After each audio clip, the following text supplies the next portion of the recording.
Hello guys, आज एक विशेष दिन है 31 अक्टूबर। आज एक विशेष दिन है 31 अक्टूबर। इसे के दिन एक महान व्यक्ति सरदार वल्लभ भाई पटेल जी का जन्म हुआ था। आज हम लोग इनके बारे में बात करेंगे, इन्हीं के बारे में चर्चा करेंगे। पूरे वीडियो में बहुत ही इंटरेस्टिंग होने वाली है। आप बहुत सारे ऐसे चीज़ों को जान पाएंगे जो इनके बारे में आप नहीं जानते थे। सरदार वल्लभ भाई पटेल जी के जन्म दिवस पर ही भारतीय राष्ट्रीय एकता दिवस मनाया जाता है। राष्ट्रीय एकता दिवस। चलिए हम लोग शुरुआत करते हैं सेशन की। हेलो माय डियर स्टूडेंट, मेरा नाम है विशाल। स्वागत है आप सभी का विशाल स्टडी रूम पर। आई होप आप सब बहुत अच्छे होंगे। अगर आप नए हैं तो प्लीज़ चैनल को सब्सक्राइब कीजिएगा, और अगर आप ऑलरेडी सब्सक्राइबर हैं तो प्लीज़ वीडियो को शेयर कर दीजिएगा। सबसे पहले ये हमारे उप प्रधानमंत्री थे पहले, और पहले गृह मंत्री थे। चलिए इनके बारे में हम आज आपके साथ चर्चा करेंगे। सरदार पटेल जी का जन्म होता है 31 अक्टूबर 1875 में। 31 अक्टूबर 1875 यानी कि आज ही के दिन 1875 में इनका जन्म गुजरात के नाडियाद में हुआ था। उसके बाद ये चले जाते हैं लंदन बैरिस्टर की पढ़ाई करने के लिए। वहाँ से जब वापस आते हैं तो अहमदाबाद में ये वकालत करने लगते हैं, क्योंकि वकालत की डिग्री ये वहाँ से हासिल कर लेते हैं। आपको पता है यहाँ LLB की होती है और वहाँ बैरिस्टर की डिग्री होती है। जब उस समय लंदन में पढ़ाई होती थी 75 में, क्योंकि हम अंग्रेज़ों के ग़ुलाम थे। उसी समय आज़ादी की जो लड़ाई थी वो बहुत ज़ोरों शोरों पर चल रही थी। तो पटेल जी जब इन सब चीज़ों के बारे में भारत में आकर सुने तो उनसे रहा नहीं गया, और महात्मा गांधी जी के विचारों से बहुत ज़्यादा प्रेरित और प्रोत्साहित थे। इसी वजह से वो भारतीय आंदोलन, स्वतंत्रता आंदोलन में बढ़ चढ़ कर भाग लेने लगे। इनका पहला जो और बड़ा योगदान 1918 के खेड़ा संघर्ष में था, जो कि महात्मा गांधी जी का एक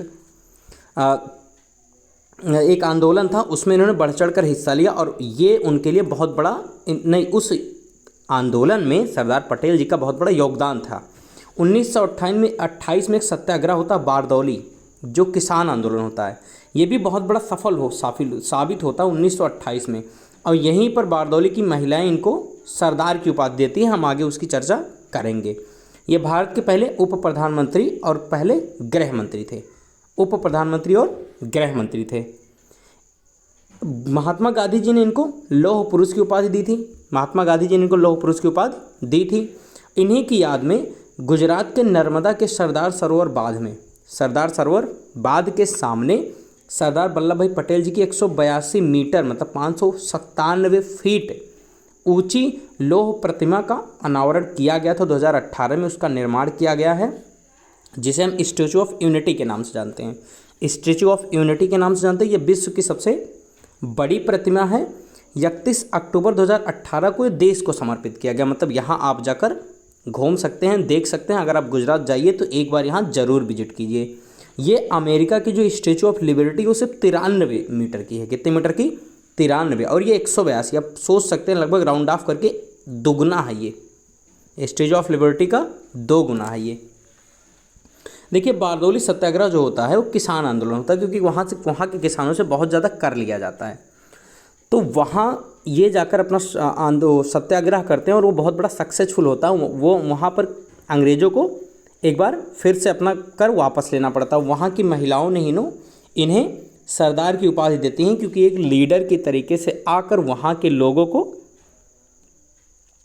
को कर से माफ़ करवाते हैं।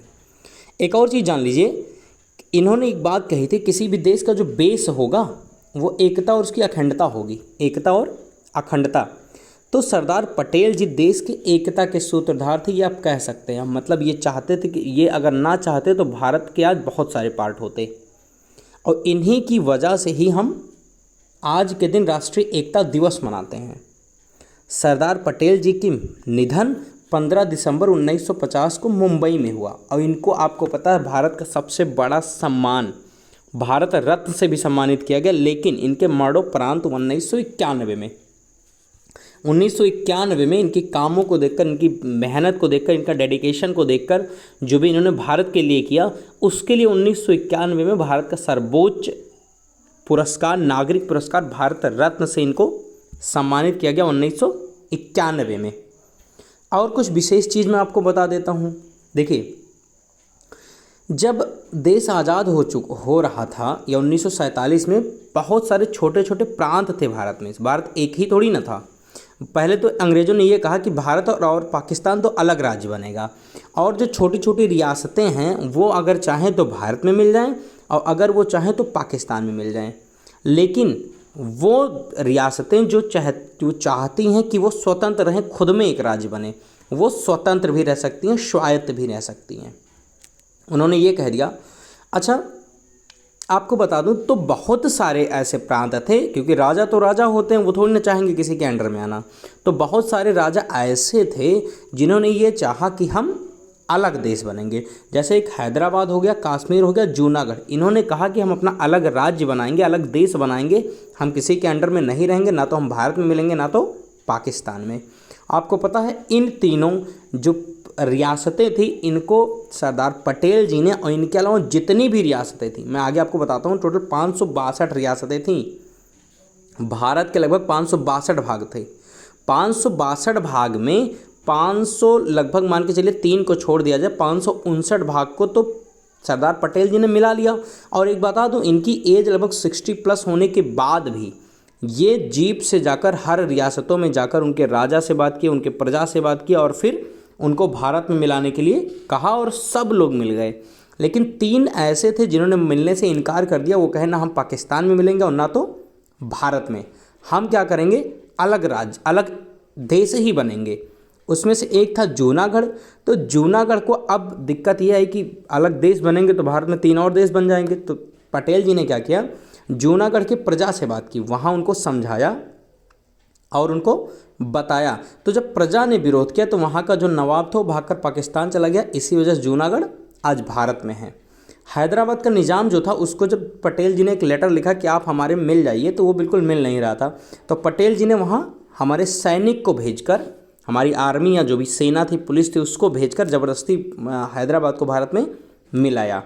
एक जम्मू कश्मीर था, जम्मू कश्मीर भी ऐसे ही मिला। एक चीज़ हम आपको यहाँ बता दें कि 562 रियासतों को मिलाना छोटा काम नहीं था। भारत के 562 भाग थे और 562 को एकत्रित करना ये छोटा काम नहीं था। तो एक हिसाब से देखेंगे तो सरदार पटेल जी ने बहुत काम किया भारत के एकीकरण को लेकर। और एक और चीज़ बता दूँ, ये जितनी भी क्रांतियाँ सरदार पटेल जी ने की 562 रियासतों को भारत में मिलाने के लिए, वो बिल्कुल रक्तहीन क्रांति थी। कहीं पर भी कोई खून खरामा, कोई ऐसी चीज़ नहीं हुई, और हमारा देश आज इतना बड़ा सब चीज़ों को मिलाकर ही बना है। लक्षद्वीप समूह भी भारत में मिलने के लिए पटेल जी की महत्वपूर्ण भूमिका थी। लक्षद्वीप समूह को वहाँ के लोग मुख्यधारा से कटे हुए थे और आज़ादी के बारे में 15 अगस्त 1947 के कई दिनों बाद उन्हें मिली कि हाँ हम आज़ाद हो चुके थे। लक्षद्वीप को लग रहा था कि हम अभी भी गुलाम हैं, तो उसको लक्षद्वीप को भी भारत में मिलाने के लिए पटेल जी का बहुत बड़ा हाथ था। अब ये बता देते हैं कि एकता दिवस मनाई क्यों जाती है। आपको पता, भारत विविधताओं का देश है। धर्म, संस्कृतियाँ, परंपराएं, भाषाएं ये अलग अलग हैं भारत में, और राष्ट्र की एकता को बनाए रखने के लिए यह दिन इतिहास में पटेल जी के योगदान जो भी है उसकी जागरूकता को फैलाने के लिए, या उनकी जागरूकता को फैलाने का उद्देश्य रखता है। इसीलिए 2014 से राष्ट्रीय एकता दिवस हर 31 अक्टूबर को मनाया जाता है। इसी वजह से, क्योंकि लगभग 562 रियासतों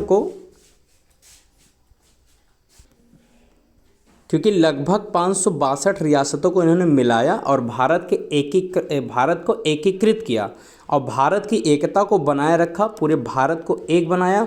इसीलिए इनके योगदान को याद दिलाने के लिए हम हर 31 अक्टूबर को राष्ट्रीय एकता दिवस मनाते हैं। तो अभी आपको ये पता चला होगा कि हम राष्ट्रीय एकता दिवस क्यों मनाते हैं, इनका योगदान क्या था, इन्होंने कैसे 562 रियासतों को मिलाया। आपको बता दूं, ये उस एज में भी जीप से जाकर हर रियासत में जाकर उनके राजाओं से, उनके प्रजा से बात करके उनको समझाकर 562 को मिला लिया। सिर्फ 3 ऐसे थे, जूनागढ़, जम्मू कश्मीर, हैदराबाद, जिनको ज़बरदस्ती या कूटनीति तरीके से हमको मिलाना पड़ा था, बाकी तो अपने आप ही मिल गई थी।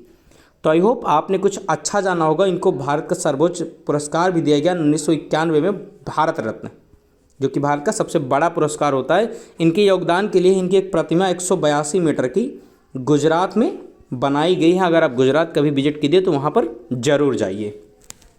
आई होप वीडियो आपको अच्छा लगा होगा। अपने व्यूज़ को कमेंट में लिखिए और चैनल को सब्सक्राइब कीजिए, लाइक कीजिए, कमेंट कीजिए। खुश रहिए। Thank you.